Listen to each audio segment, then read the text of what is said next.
Right now, in this room, in total darkness, you are glowing. Not metaphorically, not spiritually. Your actual body, your skin, your face, your hands, is emitting real light, photons, leaving your body every single second of your life. You can't see it. Your eyes aren't built for it. But if you had the right camera, cold enough, sensitive enough, sitting in a pitch-black room, it would catch you shining like a faint ember in the dark. And here's the part that should really bother you. This isn't some fringe theory. It's been measured, photographed, and published in real scientific journals. So why haven't you heard about it? Today, we're going to find out why the human body glows, where that light comes from, what it's actually made of, and what scientists have discovered by watching people shine in the dark. Because the answer isn't just strange, it's a window into something happening inside every cell in your body, right now, whether you're aware of it or not. Let's start with what this glow is not. It's not bioluminescent. That's the chemical light show you see in fireflies or deep-sea jellyfish, where a specific reaction is built purely to produce visible light on command. Human light is nothing like that. It's not intentional, it's not bright, and it's not something evolution designed. It's closer to an accident, a byproduct of simply being alive. Scientists call it ultra-weak photon emission. And ultra-weak is not an exaggeration. The light coming off your skin is roughly 1,000 times too faint for the human eye to detect. Even in a room with zero other light sources, your own eyes could never catch it. You'd need to give them decades to adjust, and even then, it likely wouldn't be enough. This glow lives far below the threshold of human vision. So if we can't see it,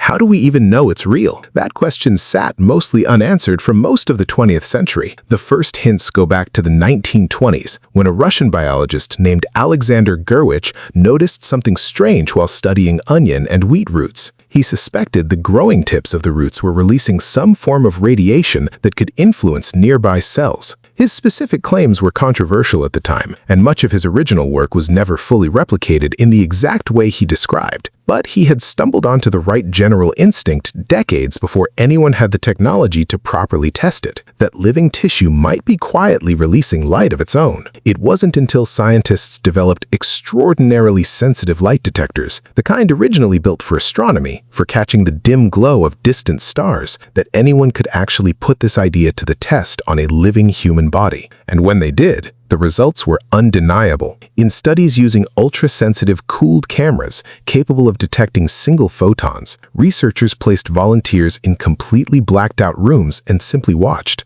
No lights, no cameras with flash, just long exposures, sometimes stretching for 20 minutes at a time, waiting to capture whatever the human body naturally released. And slowly, an image would form, an outline, a human silhouette built entirely out of the person's own light. This wasn't a one-off fluke. It's been repeated. It's consistent. Every single person tested has glowed. Now here's where it gets interesting, because the glow isn't uniform, it doesn't come from your whole body equally, and it doesn't stay the same all day. One of the most detailed studies on this, published by Japanese researchers in 2009, tracked several volunteers over multiple days, photographing their bare upper bodies every few hours from morning until night. And they found something nobody was expecting. Human light emission follows a rhythm. It rises and falls in a pattern that tracks closely with your body's internal clock, your circadian rhythm. The glow was at its dimmest early in the morning, and it climbed steadily as the day went on, peaking in the late afternoon before tapering off toward night. Think about that for a second. Your body isn't just leaking light randomly. It's leaking light on a schedule, one that lines up with when your metabolism is most active. And that clue is the key to understanding where this light actually comes from. Every cell in your body is essentially a tiny power plant. Inside those cells,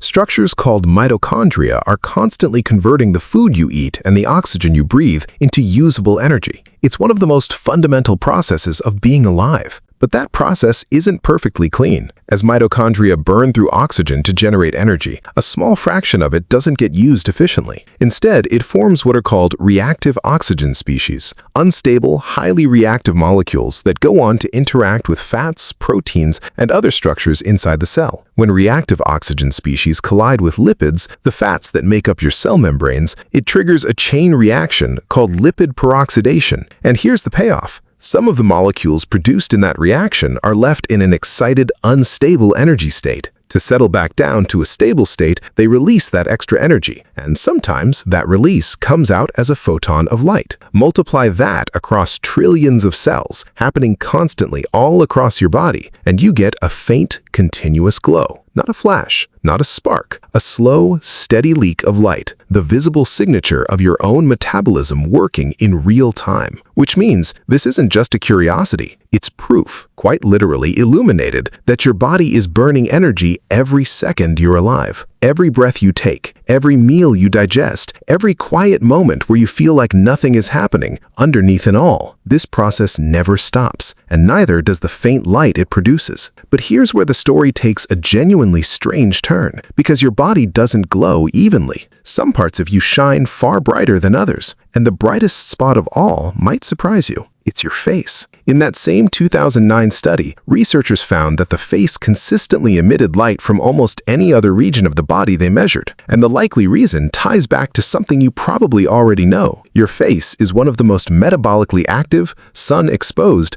and biologically busy parts of your entire body. It's packed with blood vessels, oil glands, and skin cells constantly turning over. More metabolic activity means more reactive oxygen species. More reactive oxygen species means more light. There's also an environmental factor at play. Skin exposed to sunlight tends to accumulate more oxidative stress over time, partly because ultraviolet light itself can generate reactive oxygen species in skin cells. So the parts of your body that see the most sun, your face, your hands, aren't just working harder metabolically. They're also absorbing more of the very radiation that fuels this glow in the first place. In other words, the sun isn't just tanning you. In a very real, measurable sense, it's quietly making you shine a little brighter. And here's something that makes this whole phenomenon even bigger than just humans. This isn't a strange human quirk. It shows up in plants, in animals, in bacteria, in essentially every living system that scientists have bothered to check with sensitive enough equipment. Wherever there's oxygen-based metabolism happening, there's this faint light leaking out as a side effect. Some researchers have even pointed their detectors at animal brain tissue and found the same thing. Faint photon emission that appears to track with neural activity, rising when the tissue is more metabolically active and falling when it's at rest. That line of research is still developing, and scientists are careful not to overstate what it proves, but it adds to a growing picture that this glow isn't some isolated party trick of human skin. It's a fingerprint of life itself, written in light too faint for us to ever notice with our own eyes.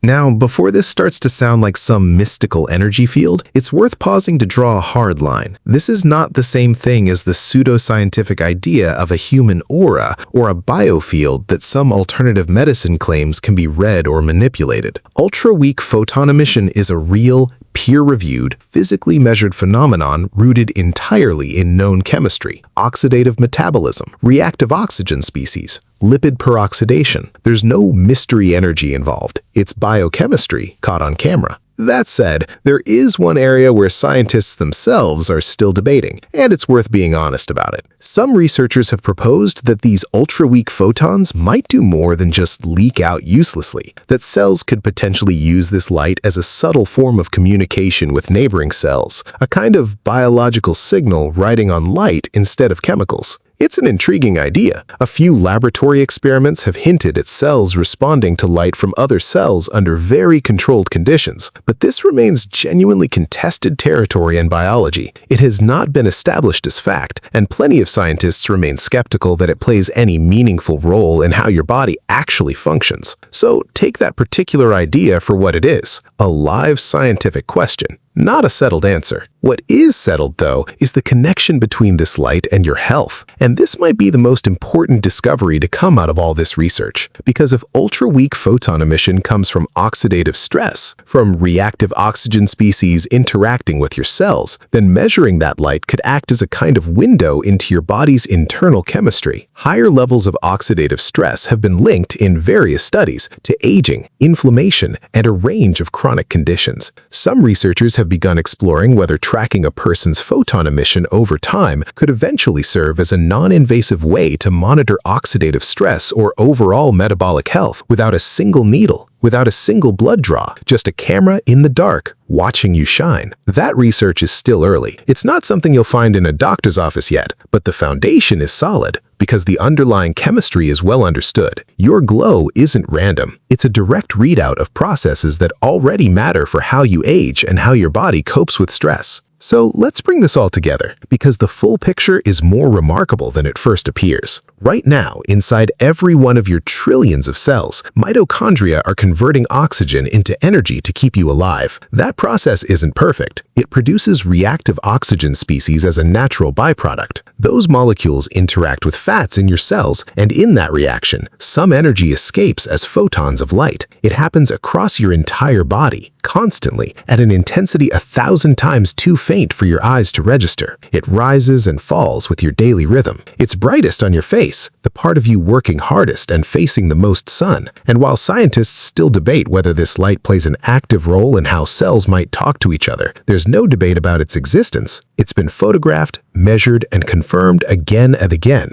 You will never see yourself glow. No mirror, no dark room, no amount of patience will let your own eyes catch it. But it's happening anyway. A faint, continuous proof of life radiating quietly off your skin every second you're alive, whether anyone is watching or not. There's something oddly comforting in that. Long before anyone builds a camera sensitive enough to catch it, and long after they turn it off, your cells keep doing what they've always done. Burning fuel, repairing themselves, quietly leaking a little light in the process. It's not a signal meant for anyone. It's not a performance. It's just the visible cost of staying alive, playing out in silence, in the dark, on every single one of us.